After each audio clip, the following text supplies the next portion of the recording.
Hello and welcome back to Public Knuisance. We have our very first guest on the podcast today. This is Anais. Hi. She runs Denver Techno with her business partner Simon, who unfortunately has a real job and couldn't be here with us today. You know, we can't all be that lucky. But welcome, Anais, and thanks for coming on. Thanks, Abbey. Thank you for having me. It's so exciting to get to talk about Denver Techno and the Denver music scene over here.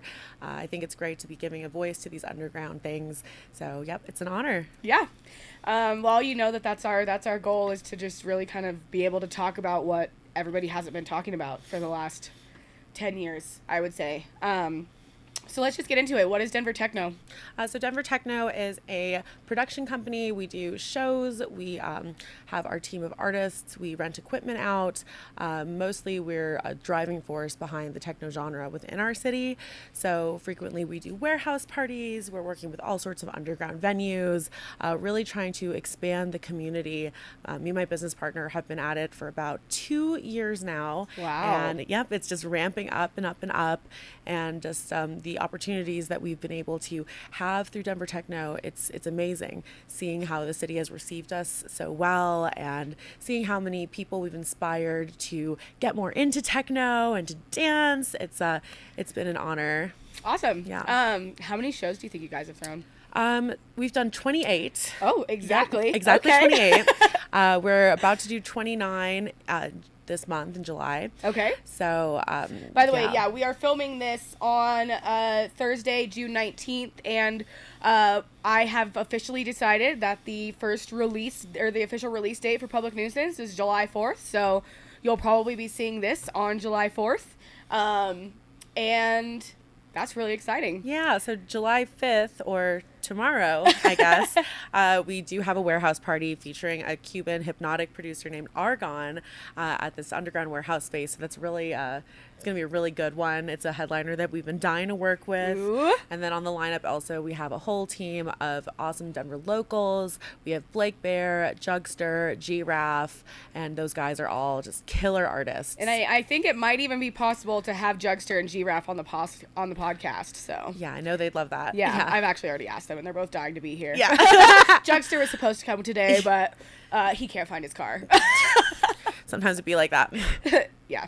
Anyway, all right. So, if Denver Techno is kind of creating the techno scene in Denver, then where did the techno scene start? So I wouldn't say that we're creating the techno scene in Denver.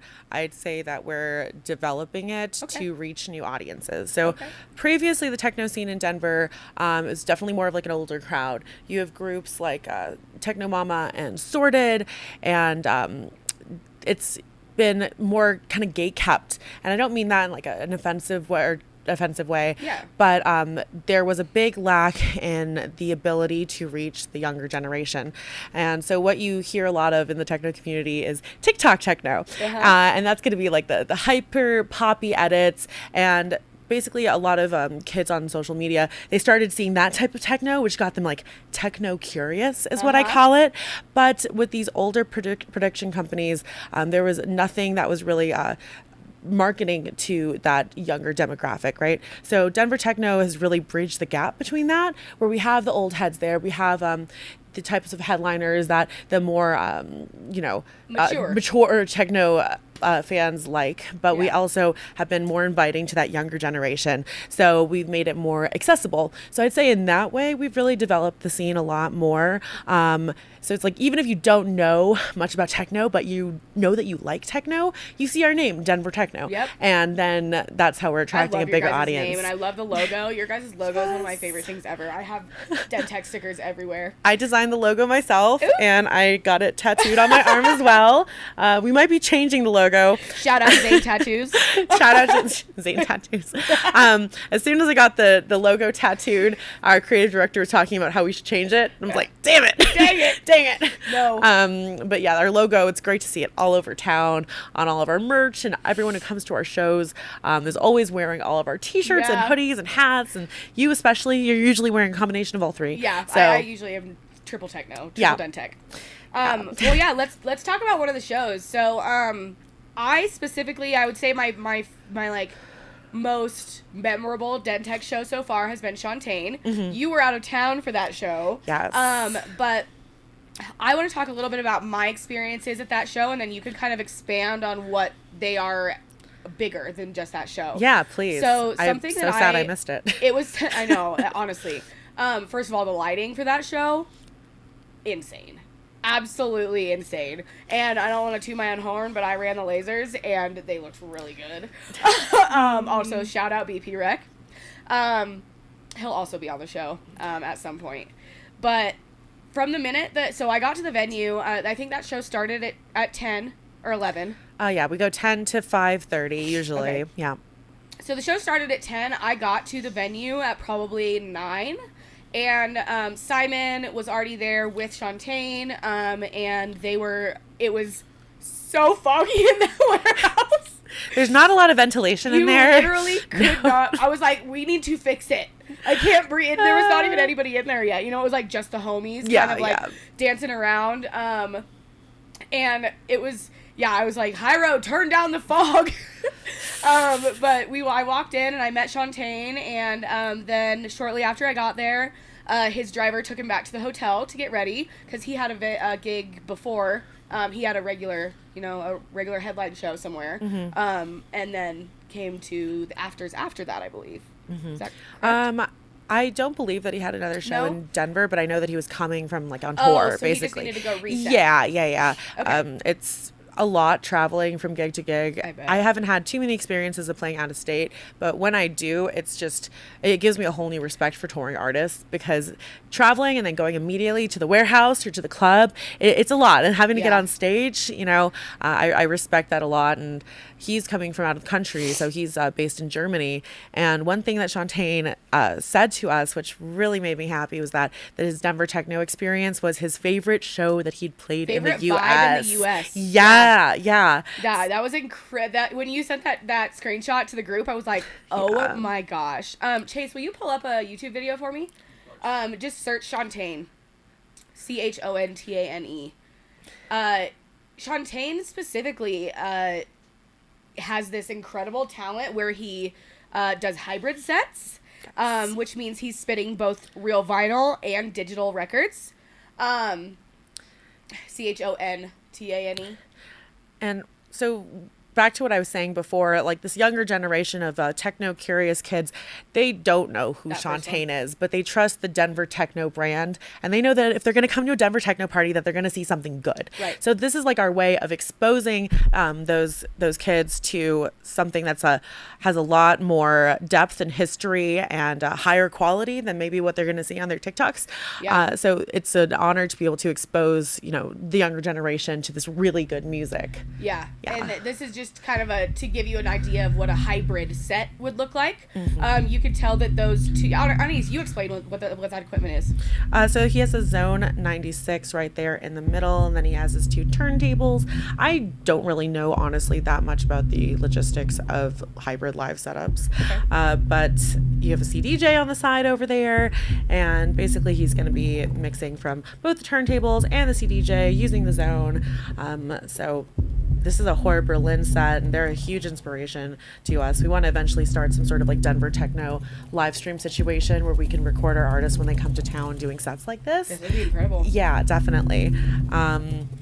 But it's really cool because we experimented with recording our full sets from a couple of our headliners just live at the show with multicams and editing that down to try and start our YouTube. Turns out that's a lot more difficult than it sounds. Oh, I bet. Yeah. So we've kind of restructured the idea to let's do something more like one camera, simple location like this. Absolutely. Because if we're bringing these amazing international artists to town, we might as well, get a full recorded set from them as well. Yeah, and I'm always looking for, I don't know, like, you can probably turn this off now, Chase. I just wanted to kind of show who he was and what we were talking about with hybrid vinyl sets. But I'm a kind of person, like, if I'm going, even if it's an artist that I am familiar with, I like to study before I go to a show. Yeah. I like to watch the content that they have. I like to kind of see their progression from what content they might have put out a long time ago and what their content that they have current is. Yeah. I like to see, like, how they are trying to portray themselves so that I can kind of match their mindset when I get to the show. And when I tell you that I watched 10 hours of Chontane DJing before I came to Denver that weekend. Really? I'm not kidding. That video really, and I was so, as soon as he went on, I was like, I gotta go back there. Yeah. And I went backstage and I was like, I was just watching him. And he's so incredible at planning and like a hybrid of planning and acting on the fly. Like, we didn't have a light for him to see his vinyls.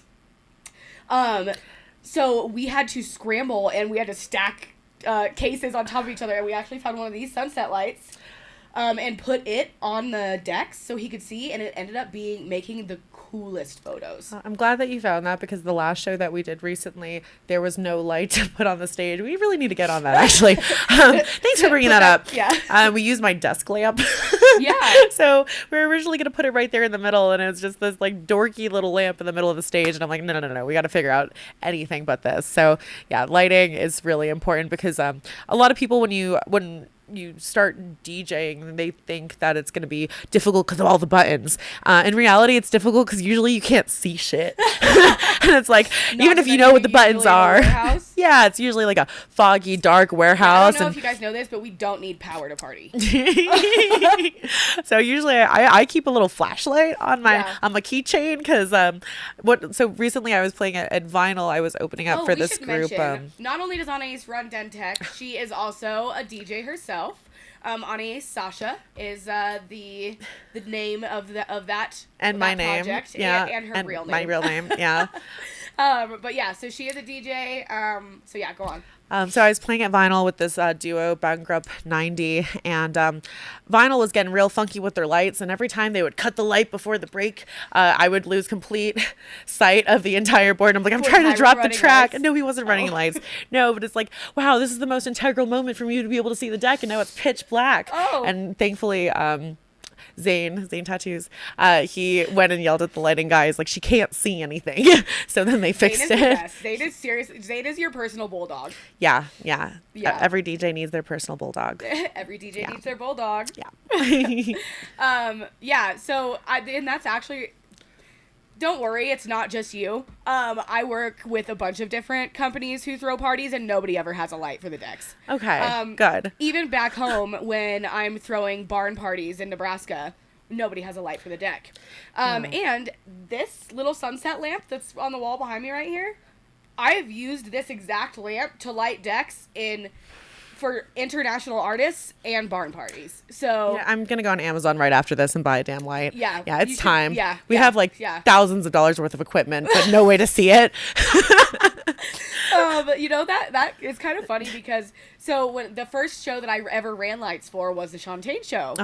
Helped run lights for, and we didn't have, I don't remember, and I doubt you know what it's called either, but it's where the lighting people can see the music. Okay. Whatever that connection is, we didn't have for the Chontane show. Yeah. And I also learned to run the lasers and didn't realize that I could see what I was running on the screen. Yeah. Like, I was just doing it by feeling and memorizing where the buttons were. Uh-huh. And I don't only like to do it that way now. Like, yeah, it's intuitive. We tried to, and it felt like dancing with the DJ. Totally. I've gotten a chance to play around with the BP Rec lighting setup a little bit. And if you spend years and years and hours listening to dance music, you kind of get an intuition about it, because everything's in like 4 bars, basically. So you can kind of predict when the drop is going to happen, when a breakdown's going to happen. Like, oh! And if you miss it, yeah. But when you hit it, it's like a feeling that's it's like playing Dance Dance Revolution. Yeah. Light Revolution. Yeah, Light Revolution, which is funny though, because I think one of my earliest exposures to any sort of electronic music was through Dance Dance Revolution, and I was obsessed. So no way. Yeah, definitely Dance Dance Revolution was where it all began for me. Let's talk about that. Where were you? I must have been like 4th 5th grade, and I had the mats in my room You too. had it at home? I had it at home. Oh my And to this day, it is my dream to buy an arcade standard Dance Dance Revolution machine. Speak it into existence. So once I have my Denver Techno warehouse, which mark my words, it will happen. There will be a DDR. No. Yeah. There will be a DDR machine for sure. Oh yeah. Okay. But it's gonna be to the whatever the DJ. How are we gonna? We're gonna need someone to. No, program. that's just for me. It's in the green room. It's in the green room. I'm not letting all these people go on my It's on your DDR rider. machine. Yeah. A DDR. Yeah, no. That's just for the staff. Yeah. You need a break? Go on the DDR. Yeah. But last time I played DDR was like last summer, and I never realized how out of shape I've gotten since 5th grade. So yeah, it's a lot harder than it was then. I bet. Yeah, even with all the warehouse dancing all night. But I love all like the Japanese like poppy like boom boom boom. Like you can see why I'm a techno DJ. Yeah. Oh yeah, I can. Wow, that's funny. So back to the Chontane show.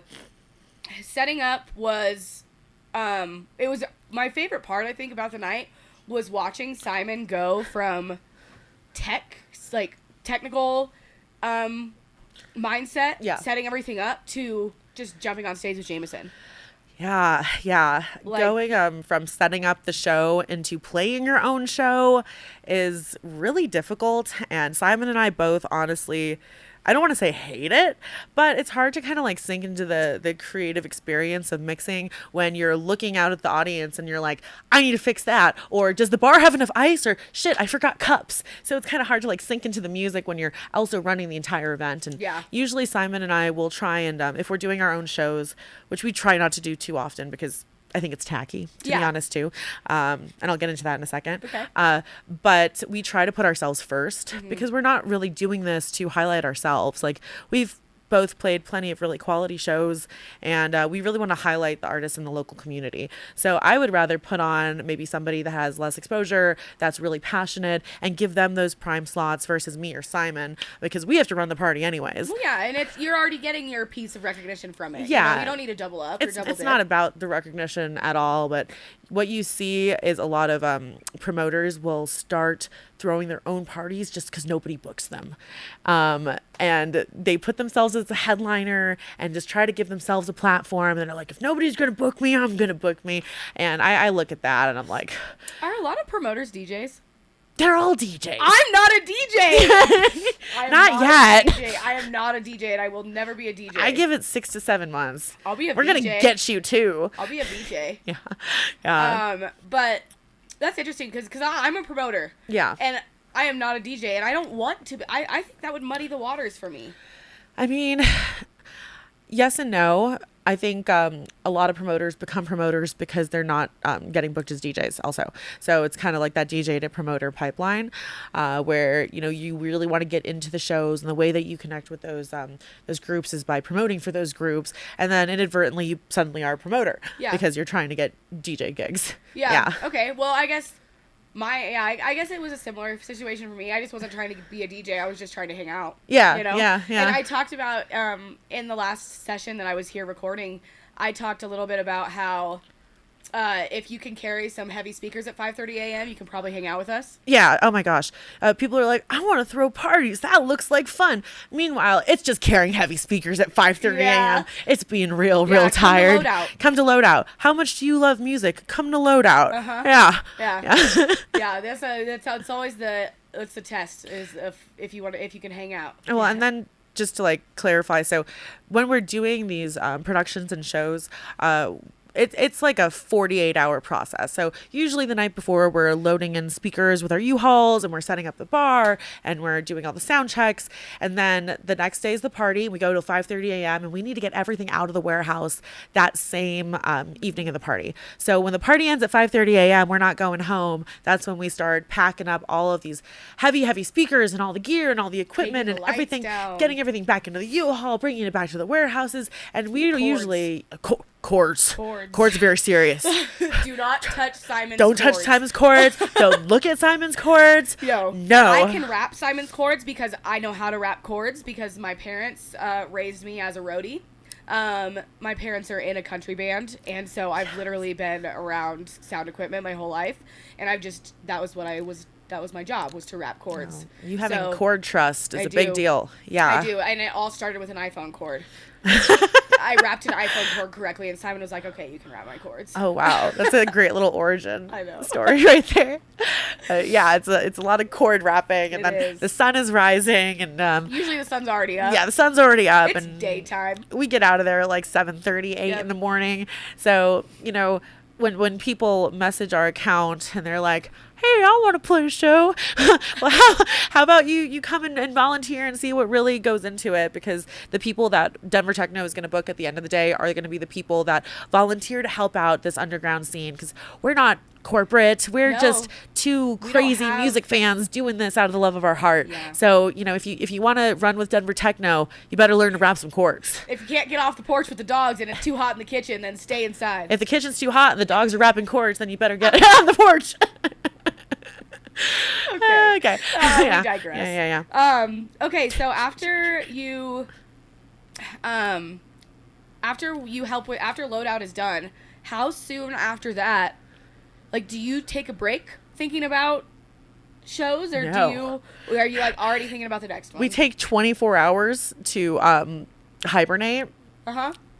And then and then usually by Monday, that's when we're either doing our next announcement or we're pushing forward. Getting back to the emails.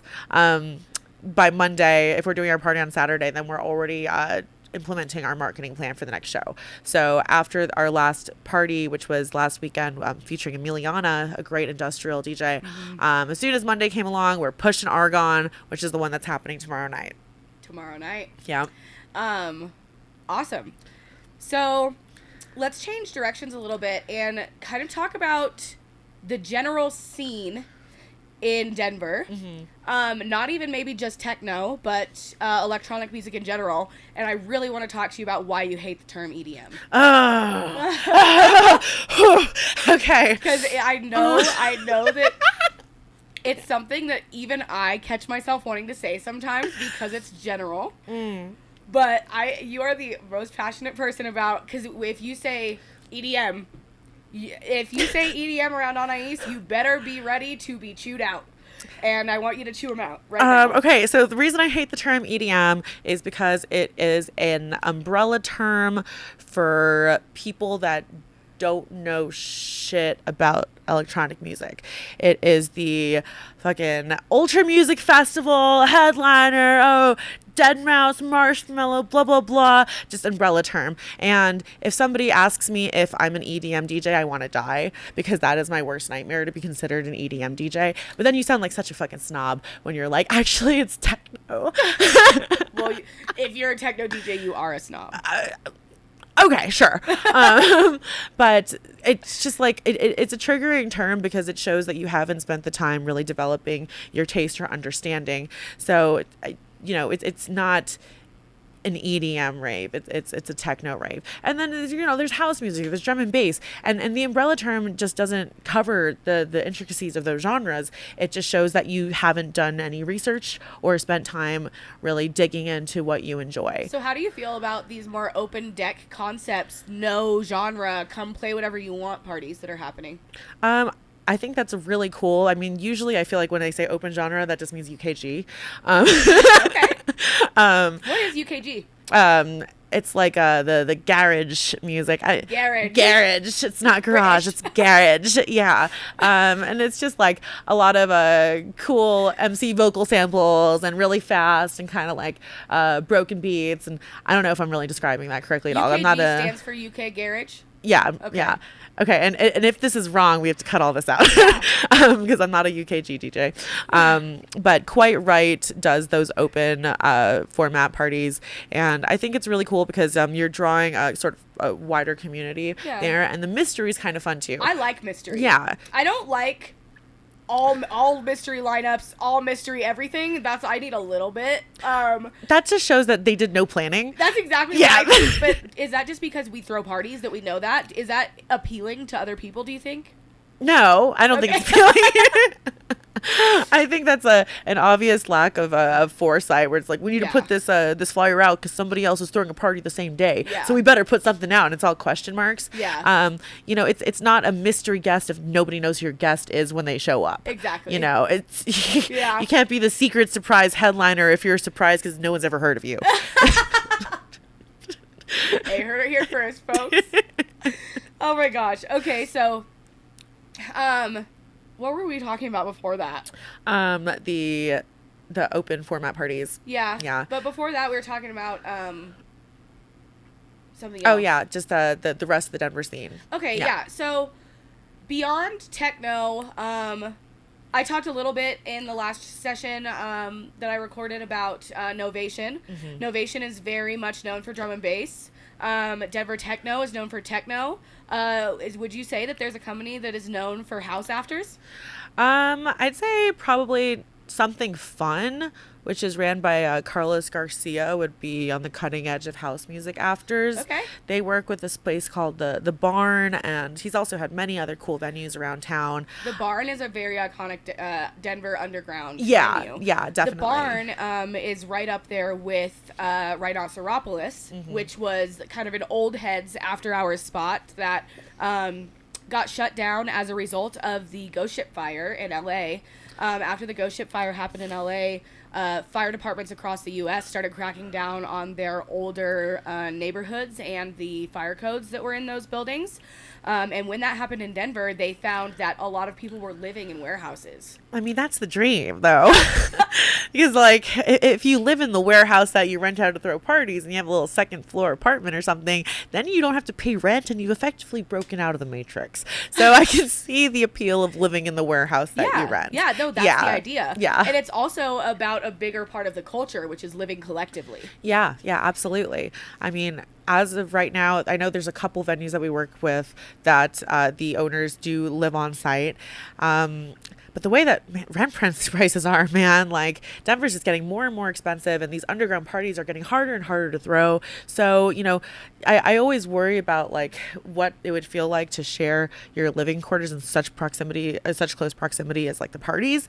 But the party's not going on all the time. Yeah, the party's not going on all the time. And half the time, your apartment's a party anyway. Well, hey, yeah, it sure is. The decks come everywhere. Yeah, but it's like these parties are really expensive for these promoters and for these venues to throw. So it's understandable why you'd end up living at the warehouse. Yeah. So when the Denver Fire Department started going into these places in Rhino specifically, they went into the Rhinoceropolis warehouse, and it was all bad. It was all bad. In fact, it was pretty much impossible that nobody had burned there yet. It was so bad. It was like wiring issues? Yeah, wiring issue, like exposed wiring next to like really flammable insulation. Ooh. Throughout the whole building. Then you're like, I didn't know we got a fog machine for this party. Yeah, exactly. Yeah. So they literally tore Rhinoceropolis down. Wow. And the Barn is kind of its reincarnation. Really? You think so? Yeah. Okay. I've only been to the Barn like one time. Correct me if I'm wrong. It's kind of like a smaller space. I don't know that I if I've been there, I just didn't know that I was at the Barn. Okay. Yeah. All my friends go there all the time. Yeah. I don't really frequent a lot of like house music parties, to be honest.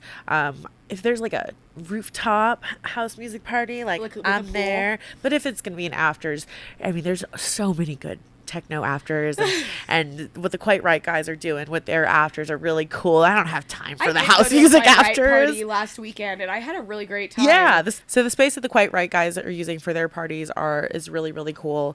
It's one of the newer underground warehouses that has popped up, and we see more and more of these venues slowly popping up, which is really exciting, because I'd say the biggest challenge with throwing these sorts of underground parties is the venues. Yeah. Oh, it is. Yeah. It absolutely is. People are throwing parties in ditches in Denver.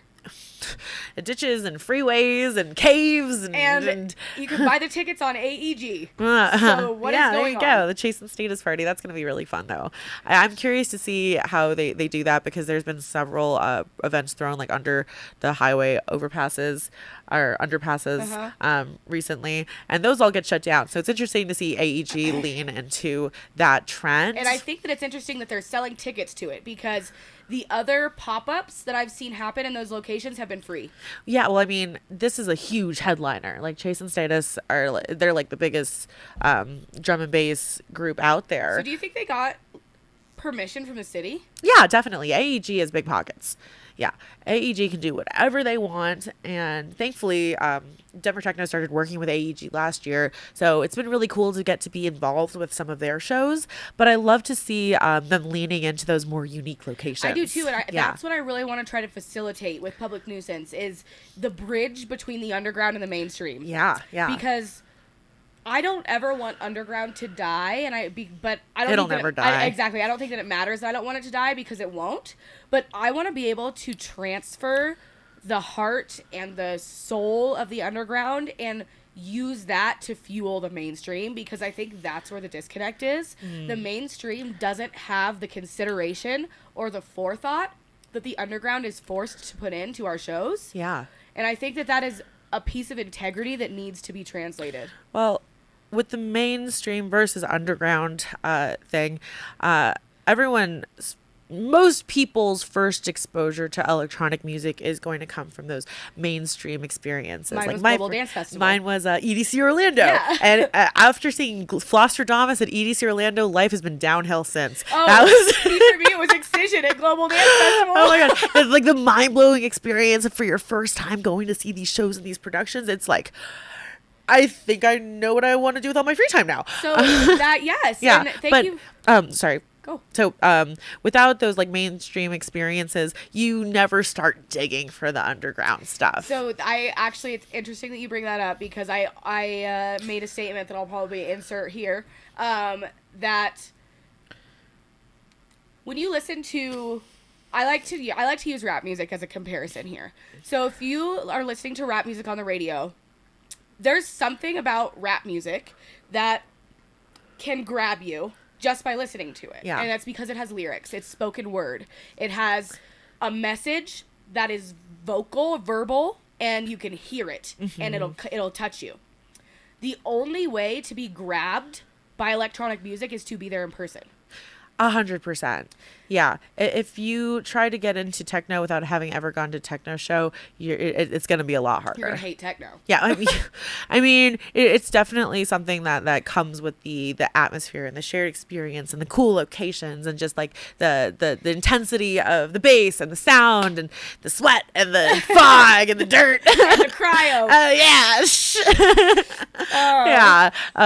I fell in love with techno after I started going to live techno events for sure, because it's if you're just listening to it on your headphones from Spotify, it's not the same experience, of course, with any music, but especially with techno. With house, it's like a little bit easier, I think, because it's catchy and fun.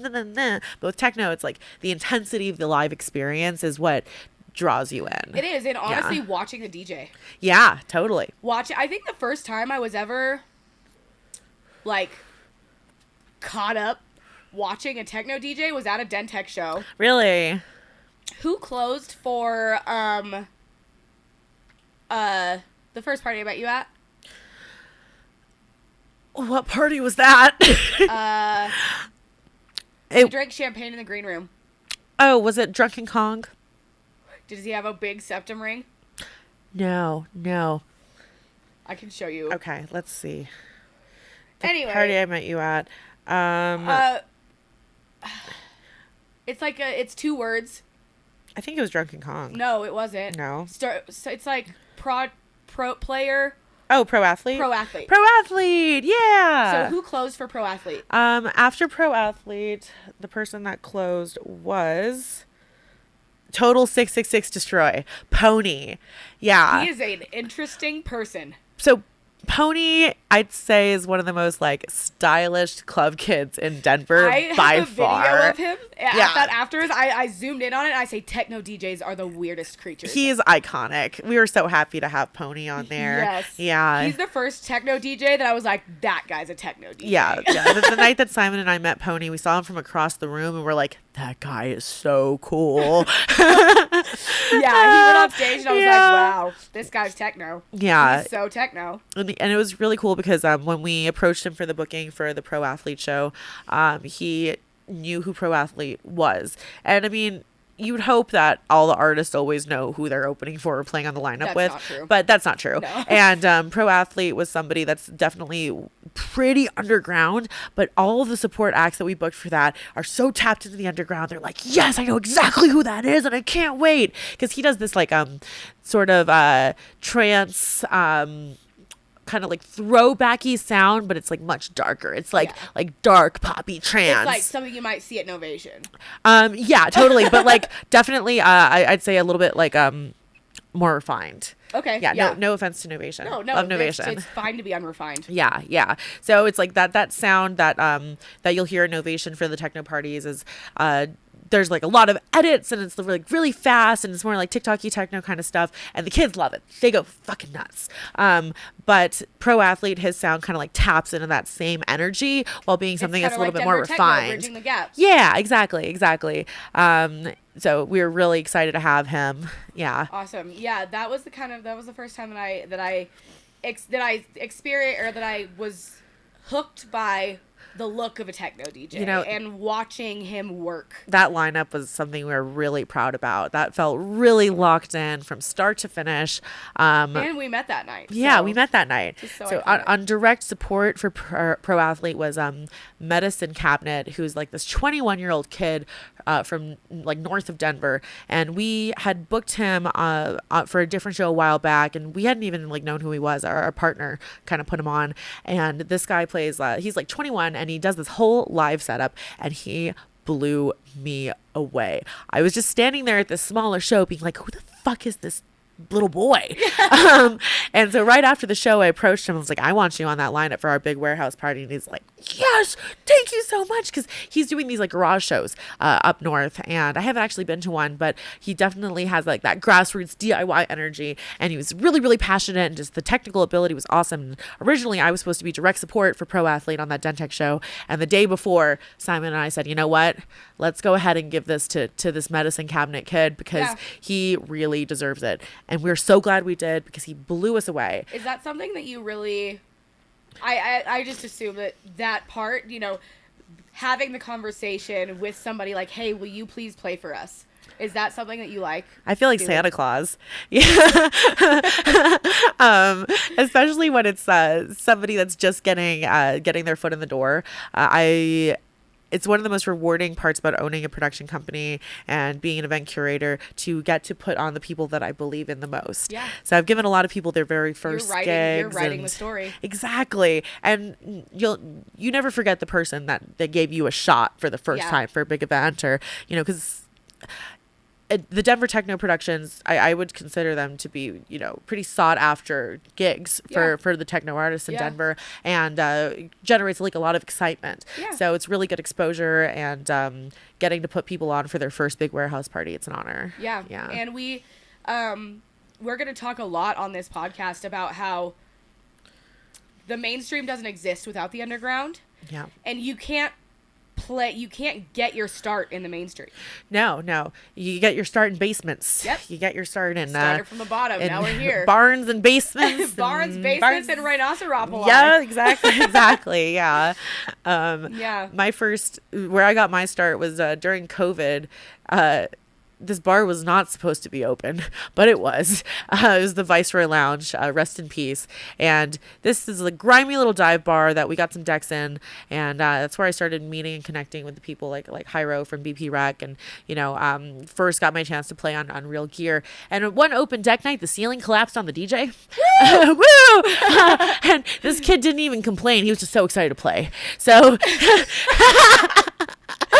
That's one thing that I have to give to DJs is you will just keep playing. I'm like, is he pursuing legal action? And it's like, no, he was just smiling covered in drywall. It's like when the Tea and Sugar show, the Tea and Sugar Novation show, where the cops came and tried to raid us halfway through. Tea and Sugar was like, classic, loved that. Yeah. US is sick. Like, oh my God. They came over here from the UK and were like, proper rave.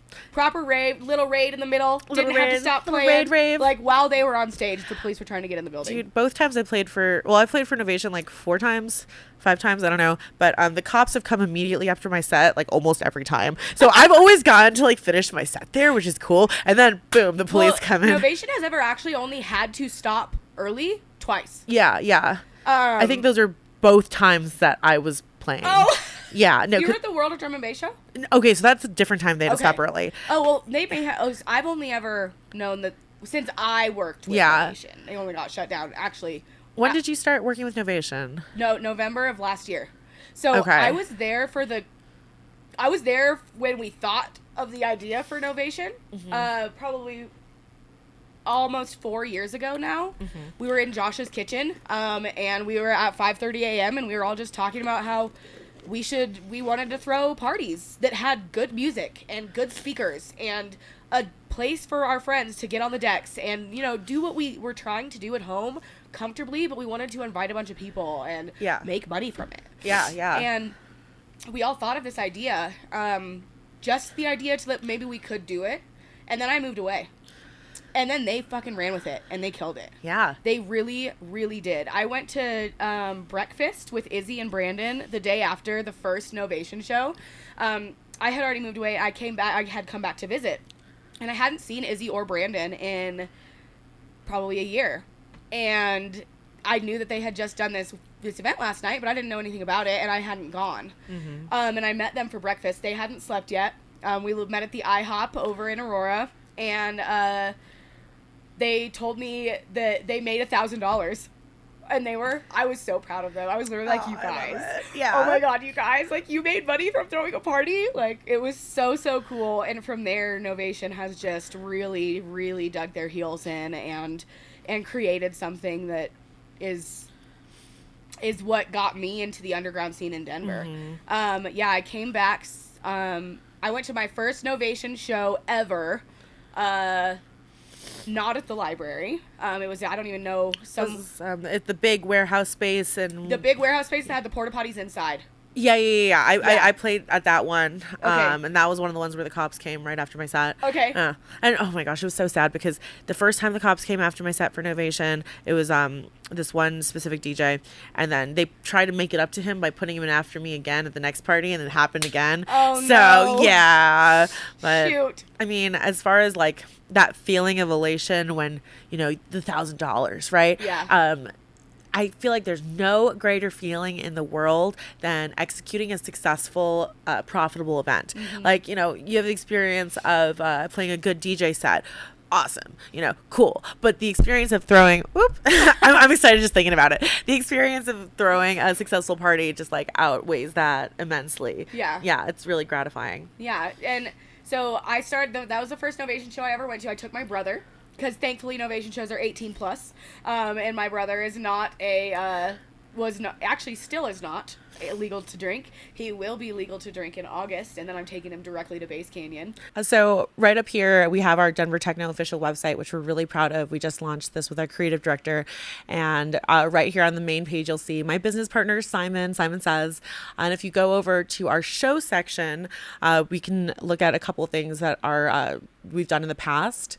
So most recently, Chontane, the Pro Athlete Show. We've also worked for the Indira Paganoto Show, the I Hate Model Show. And if you wanted to scroll down, you know, we used to have our speakeasy session, which was in this old brothel from the 1920s. We did like 9 parties there, which was really cool. That sounds awesome. Yeah. Marie Vaunt was another big headliner that we worked with. But yeah, we've done 28 parties under that name now, and we've gotten to collaborate with so many cool different groups. But it's cool because this year we've really been scaling it and working with more headliners. So you guys have had some big headliners. We have, and we have way more to come. The bookings that we have not announced yet that are coming for the rest of this year, we're extremely proud of. But yeah, that's just a little bit of what we've done in the past with Clang Kunstler. That was a really big one. Novation X Dentech. Yep, we did a Novation Dentech show. That's when I wouldn't let you in the bathroom. That's when you wouldn't let me in the bathroom, and I said, no one's going to stop me from washing my hands. And I said, this is my job. The door's broken. broke it. And I washed my hands anyways. That party was interesting because the toilet got clogged and started leaking into the basement. Well, I heard a little bit more about that it was like a sabotage situation.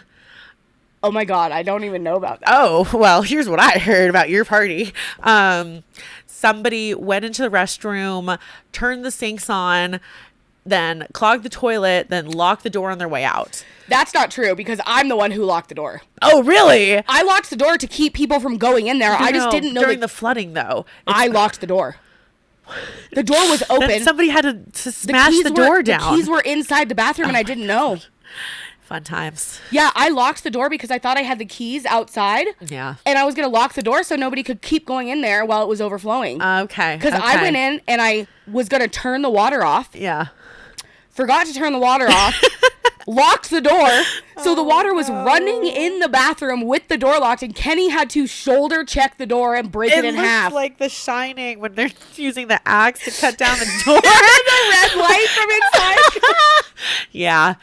I almost got a video of it, and I wish I would have. That would have been so iconic. Oh man. Okay. Well, I heard a completely different story. It's I love when things come full circle and I get to figure out the after hours mysteries like a year later. So that is a rumor. That's Nobody sabotaged the Novation party. All right. Unless they shoved a bunch of shit in the toilet and kept the water on. That could be true. That's what I thought. I'm the one who locked the door. All right. And I did it. I was like, that's devious as hell. I did it to protect the. And then I immediately closed it. And I looked, and Zane was standing there, and Zane was like, I locked the door. He was like, why? I was like, to keep people out. He's like, okay, well, now we need to get in. He's like, where's the keys? I was like, they're in the bathroom. And then Kenny came and just broke the door in half. I went through underneath the broken part of the door, and you're like, don't go in there. And I'm like, you can't stop me. Wait, and I didn't know who you were. So like, who is this bitch? Yeah. And I'm like, she's fucking pushy. You're like, I need to wash my hands. Because I went to the porta potty that they had out, and every surface was damp. Yeah. The walls, the door, everything was wet. And I'm like, you're not stopping me from washing my hands. Oh, look at us now. Yeah, look at us now. Okay, so back to your website. Yeah, I mean, that was just a little bit of what we've done in the past and what's coming up. But more to come. Show is just this last one. Yeah, we need to update that. But yeah, there's a lot more really cool stuff coming up. We're currently in the process of planning 6 parties before October simultaneously. Oh my gosh. So Denver Techno's not slowing down. We are going full force ahead. And 6 parties before October? Well, the 6th one is in October. So 6 parties before November. Wow, you guys are killing it. Yeah. We got a lot going on. Congratulations. Thank you. You got to be kind of crazy to do this type of work. You do. And I am. So, yeah. You are. But you and Simon work so well together. You guys are really kind of the chaos and the chaos and the voice of reason for each other. Yeah. I think we take turns in those roles. I think Dead Tech would be too put together without you, and not put together enough without Simon. Right on. Yeah. That's a fair analysis. Yeah, absolutely. Well, thanks for coming on today. I really appreciate you. Absolutely, Abby. I cannot wait for all these shows. And definitely check out tickets to Argonne, which is tomorrow, July 5th. 2025. Argonne, the openers are Jugster, Blake Bear, and Giraffe. And if you go to denvertechno.com, you'll be able to find all the ticket links for that. And yeah.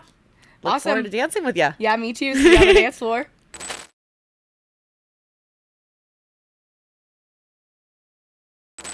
All right, Anais, I have some lore that I want to tell you. I'm excited. It's very deep.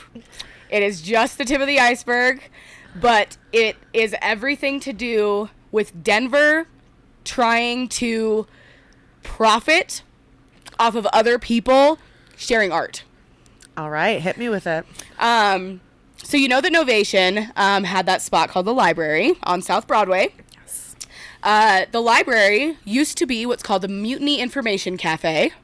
Information Cafe. Mutiny Information Cafe. Okay. And Mutiny Information Cafe is still operating. They just moved a little bit farther south on Broadway. Mm-hmm. I'm definitely going to have the owner of Mutiny on the show eventually, but I ran across this video. The guy who we're about to watch, his name is Phil Goldstein, and he is a local Denver historian. He's written more books about Denver than anybody else, and he has a collection of books about Denver neighborhoods specifically.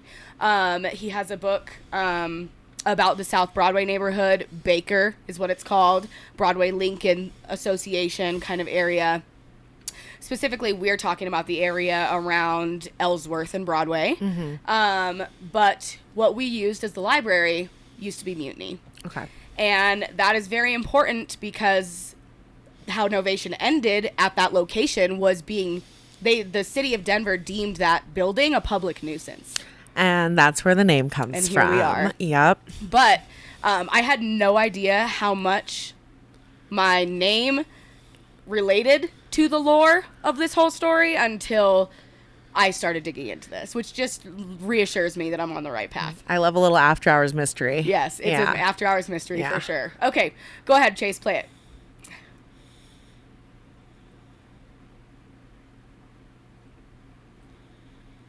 Ideas or whatever here, because the very fact that you are down here shows that this is indeed a miracle.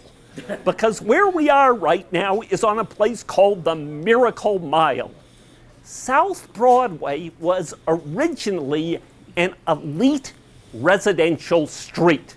This was the place across Cherry Creek. And of course, the other side of Cherry Creek was evil, wicked Denver.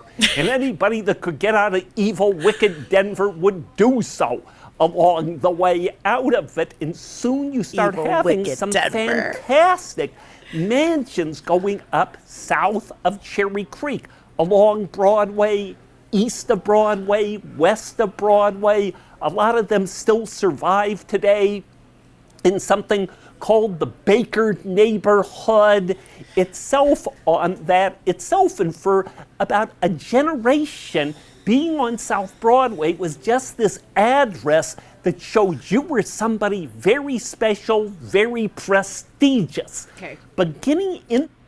So, I think that's interesting. And you heard how he said that you sitting here right now is a miracle. And that's because the city of Denver has been trying to close this building since the 1920s. Yeah. Yeah. The Mutiny Information Cafe's first inhabitant as a business was a pharmacy. And this pharmacy was ultimately shut down by Big Pharma so that they could, not have competition of a mom and pop shop. After the pharmacy closed, the underground of the 80s wasn't music. The underground of the 80s in Denver was bookstores. And so this bookstore space, these are the same books that were in the background of the stage at the Novation shows, right? At the library, are the same right? books that were on the walls at the library. And if you notice, the melting clock, the Salvador clock, back there, that clock was behind the bar at Novation. It looks a hell of a lot cleaner back then. Doesn't it? Yeah. So this is the library here, and I just think that it is so interesting that he is filming it in the Mutiny Cafe. All right, Chase, go ahead and play it again. A Bronco bus, a Bronco brunch, whatever, in terms of all of that. They are of this, but his specialty at the house for years was the $5 steak dinner. And last time I ate there before he got real sick, the $5 steak dinner was up to $15, and the staff was all changing or whatever, and he died maybe about 6, 7, 8 years ago or so, and the replacement places just are not kind of the same out of it itself. But again, you're having this transition, this made the Baker neighborhood that is going on Broadway at this time, and added to all of this. Did you guys still have that Mutiny sign up in the corner of Innovation? Oh, that's a cool sign. Neighborhood. And what lands up happening here is there never was a really distinctive real estate name to this area other than Miracle Mile. At one time, it was called Broadway Terrace. East of Broadway was East Broadway Terrace. They were very creative in names back here on all of that itself on that there. And then in 1972, the city decides it's going to completely carve up the city into something called statistical planning units at the behest of the Model Cities Act of Washington. And the poorer a neighborhood was, the more money it qualified to receive from Washington in the name of model cities and urban renewal of this itself. So the planners that knew nothing about this area decide that the area south of 6th Avenue all the way to Mississippi Avenue from the Platte River to Broadway was going to be the Baker neighborhood. And there were bakers in the area, but that wasn't. So, if we make a comparison here, someone who knew nothing about the history or the heart or the soul of the Baker neighborhood came in and was in charge of creating it. And when he said, like, the poorer the neighborhood, the more money they got. So that's going to change things around drastically. This reminds me a lot of companies like Insomniac coming in and throwing parties in these underground warehouse spaces. Yeah, the less developed the city, the higher potential for the market. Absolutely. Yeah. And if you don't know the heart and the soul behind where you're throwing a party, your party's not gonna align. I mean, so one thing that Insomniac is doing now that they're coming to Denver, which I know you have personal experience with, is they're trying to make contacts with these underground promotion companies like Denver Techno, for example, or reaching out to local promoters like you and trying to tap in through not just like trying to take over, but trying to collaborate. And I really appreciate that. And so I must say I was a little bit hesitant to take a job working with Insomniac. Yeah. Because of my position in keeping the underground alive, and Insomniac is the opposite of the underground. I mean, however, it started in the underground. No, Insomniac's roots are extremely underground, and I cannot fault them for getting as big as they are. Yeah. You know, and I hope to be as big as they are. I have a feel like we're already in this together. I feel like Insomniac coming to Denver is actually a positive thing. And when it was first kind of discovered that they were coming to town, a lot of people freaked out. They're like, what about our underground scene? But if anything, what Insomniac is doing, which is really exciting, is that they're putting a lot of money into venues that need the money in order to really shine. Like the church and vinyl. I historically have hated going to those venues, to be honest, because they're like 18 plus. The staff is unfriendly. It's just like kind of a BS vibe. And, you know, they're both really good buildings, though. Yeah. Like the Bones of Vinyl and the Bones of Church are fucking amazing. Sound in church? I heard it's gotten a lot better. Oh, my God. Yeah. I'm excited to go to the church tonight. Somebody needed to put a bunch of money into these venues to make them, you know. Yeah, And what ultimately made my decision to say yes to partnering with Insomniac was, if you can't beat them, join them. Yeah. And I would love to have an influence on that next step for this culture. 100%. When we were approached to promote for them as well, we were really excited because, you know, you can't beat them, join them. And that doesn't mean that you can't still be working heavily with the underground. Yeah. But I think that it's a win for our city to have more money being poured into these genres of music and these shows. Yeah, I do too. Okay, Chase, go ahead and play it, and let's see if there's anything else coming up that I wanted to talk about. They were naming it. James H. Baker was a longtime principal of East High School, who later goes on to be president of the University of Colorado, and he dies in the mid-1920s, right when a new West High School is opening up at West 9th Avenue and Lottie Street. And when the new West High School opens up, they transformed the old West High School, which was at 5th Avenue and Fox, called the Skyline Urban Renewal Project. Right.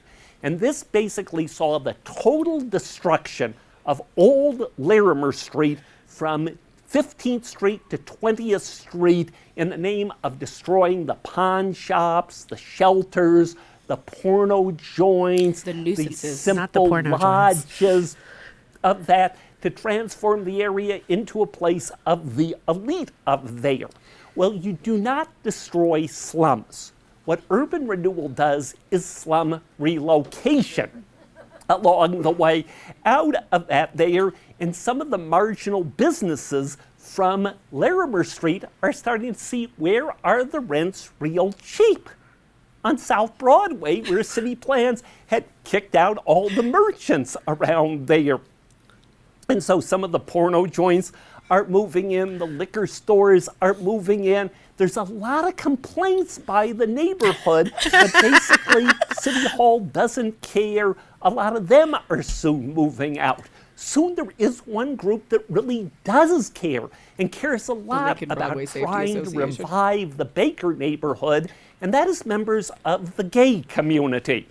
And the mid-1970s is right when homosexuals, whatever you want to call them, gays, lesbians, trans, whatever on this, are slowly starting to come out of the closet. And other than for their sexual orientation, I know, a lot of the guys in particular are very insistent on their middle class orientation, that they are responsible, meaning homeowners. In fact, there was a place called the Jefferson Hotel, which was something like 440 South the Broadway. That became the headquarters of the gay publishing empire of Denver in the 1980s into the 1990s. A guy named Bob Schloff had it, who, other than his sexual orientation, could have been your most staunch conservative Wall Street Republican you ever wanted to meet on these things. But what is happening is a lot of the guys are banding together, and they see these old mansions on the Baker neighborhood, and they start buying them. And they're putting in a lot of elbow sweat into the occasion. So are a lot of heterosexual couples, but there's a big difference of what happens next. The heterosexual couples soon have children. And this is right at the time that school busing is going on in town, where the United States District Court is saying, you are going to have busing. We don't care whether it's causing chaos, whether it is helping education out of it there. And this goes on slowly into the 1980s. And in the 1980s, actually even the 70s of this, the Mayan lands up becoming a buck flick. And a buck flick is where you could go and see a double feature for a buck. And the quality of the films at the Mayan was very uneven. It would be everything from Rambo versus King Kong along the way to the Academy Award winner of 5 years earlier. And if you were like me, or like this is how I land up at the Mayan of this, is I've never been the greatest movie person around. And if there was really some hit that was out there that really appealed to me, that I decided maybe I should see this after all. I think about it, wait on it. By the time I finally have arranged a date and other things for all of this on there is nobody's showing it anymore. And you had to wait for a revival house. First they tried to get rid of all the little movie houses, then they tried to get rid of all the bookstores, then they tried to get rid of all the music venues, just to replace everything with shops in Denver. So it's been going on forever. In the 1980s, now people are renting their films on that and viewing them at home, and the attendance at the Mayan thoroughly collapses. And meanwhile, the banksters come on the scene. And in this case, for years, there has been a bank off at the northeast corner of First Avenue and Broadway, and the bankers behind that decide, why do we need a movie theater here? Instead of having a movie theater here, we can go and gut the place and turn it into a fancy shopping arcade called the Shops at the Mayan of this. And they are all set to totally wreck the Mayan Theater until a citizens group that is just absolutely sick of the vandalism, the destruction, and all of this is being existing movie houses around town, other places called the Friends of the Mayan, led by a slate woman, Chris Citron, launches war on the owners of the bank, other such things on that. And amidst all of this, the Denver Broncos get involved. And what happens at this time is Patrick Boland, then the owner of the Denver Broncos, can you go to 51 minutes? Has been getting some very, very bad press. Clinton Weber DeWitt is a Clinton lawyer Weber is who who he's is a very successful lawyer. And part of the reason that he's a very successful lawyer is he's a showman. And he's always acting before the jury and coming up with stunts. And eventually he decides he really wants to be a showman rather than an attorney. A promoter rather than an And he engineer. sees that the Weber Theater is built around the time of World War I in what is called the Cubist style of the day, where there see are this so all bad. I think it sorts sounds so of cool. glass cubes, crystals, dominating the routine out of it. A very, very ornate, elite place that sometimes would host national film openings, premiere events into the 1960s. By this time, your second-run theaters every place are starting to be destroyed by suburban multiplexes of that. And amidst all of this, something called Kitty's comes on the scene. And Kitty's was a Colfax porno house, and it lands up going and getting a hold of the Weber Theater and redesigns the marquee of the Weber Theater We'll put a picture of so the marquee it has up here. sort of Yeah. a suggestively wagging Kitty's tail Suggestively on wagging. the marquee out of it as a full-service porno operation there. And typical of the way a lot of people were outraged by this was right across the street from there was a place called National City Bank. At National City Bank that they've just demolished, they're doing construction on these days over at, again, I want to say Maple Street of that itself, used to have a special slogan called "Keep Your Kitty at National City." And it had a special program for youthful savers. And if a youthful saver went to National City to open an account, they wouldn't give him a piggy bank, they would give him a kitty bank instead out of it itself there.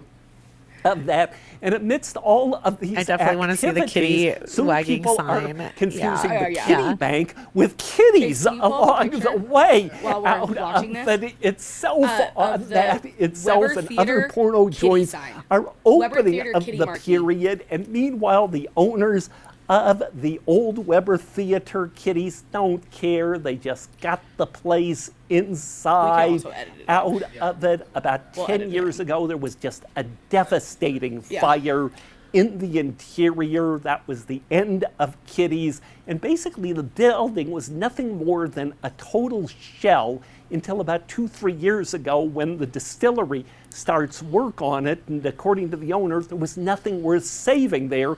And he even got rid of the old Weber Theater sign that used to be in the tiles right at the door of that itself. But of course, since you're at a bookstore, you all realize it's the book dealers that have caused all the problems around here, especially the people who are throwing the hipster shows. book Yeah. dealers.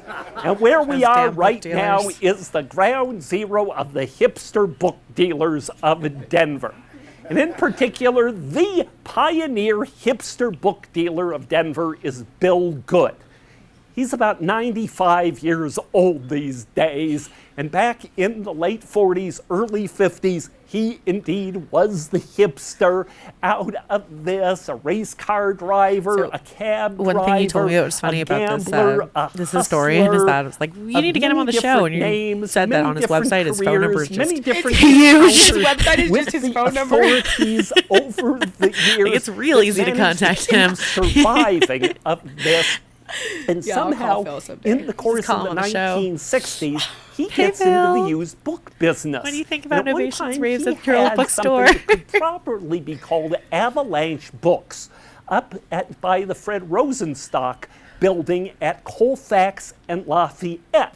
He actually had a great, great stock of books on the premises right there, but he never would sort them out of this itself. And it's the kind of thing you'd go in and a book would look interesting and you might set off an avalanche trying to get to the that book meerkat. because there were just piles By the of red chair. routines every place out There's a of taxidermied it. And meerkat. somehow Oh, there he is. made a go gosh. of this is the Is that a most meerkat? chaotic bookstore Yeah. you could imagine in town. He sells that out. He gets involved in other schemes over the years out of it, and he has another bookstore up near the Bluebird Theater in the mid-late 1980s of this itself, and he gets into a dispute with the landlord because he sort of likes the courts. And over the years, he has sued, been prosecuted, won cases, lost cases, gotten free lodging in the prisons over the thing. It was always just filled with the greatest, wildest stories around. Well, anyway, he lands up being run off of Colfax about 1988 or so, and he decides he's going to relocate on Broadway. In about 1989, he gets a hold of the old Colfax Republic drugstore building right here, and in no time, he lands up having this as chaotic, as crowded a bookstore of that. By this time, I'd connected with him, crowded and bookstore. I used to work here. And my job was basically sorting out the books. All right, Chase, you out can of that there. So that's just kind of the intro to the lore. Yeah. Where Public Knuisance started was at the library, and the reason Public Knuisance started is because the library got shut down. Avalanche Books at that time was the most crowded, chaotic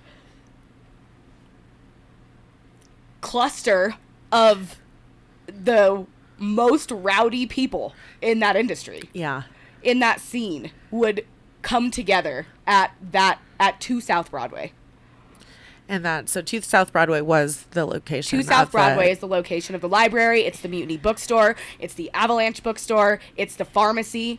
It's just long history of businesses being shut down for building is disruptive. It's a disruptive building. That building is disruptive, and you can feel that energy in there. Wow. That makes me curious about the history of all these other underground venues around Denver. And because Denver, I mean, it's an old city. Yeah. So knowing that there's so much history behind where you guys were throwing your parties, especially history that's so closely related to the mission and the theme, it seems a little bit magical. It meant to be. Yeah. It absolutely does. So that's really all I wanted to show you from that today. But I hope that kind of grasps your attention. I love this guy. He's fantastic. Oh, I already have. We need to call him. Yeah. Okay, we'll call him when we leave. Okay. I already have some of his books reserved at the Denver Public Library to pick up. So I'm really excited to. I want to read all. I wonder if he knows how to DJ. Everyone's a DJ, right? Everyone's a DJ. Not you, not yet. Thank you. Yeah. Yes. Well, no, not ever.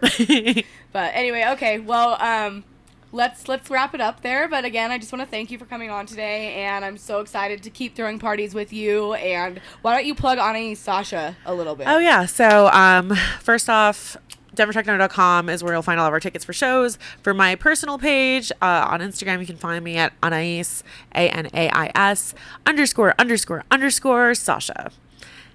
Cool. Yep. Got some really big stuff coming up. So follow us on my Instagram and also the at Denver Techno Instagram. And we'll see you on the dance floor. We'll see you on the dance floor.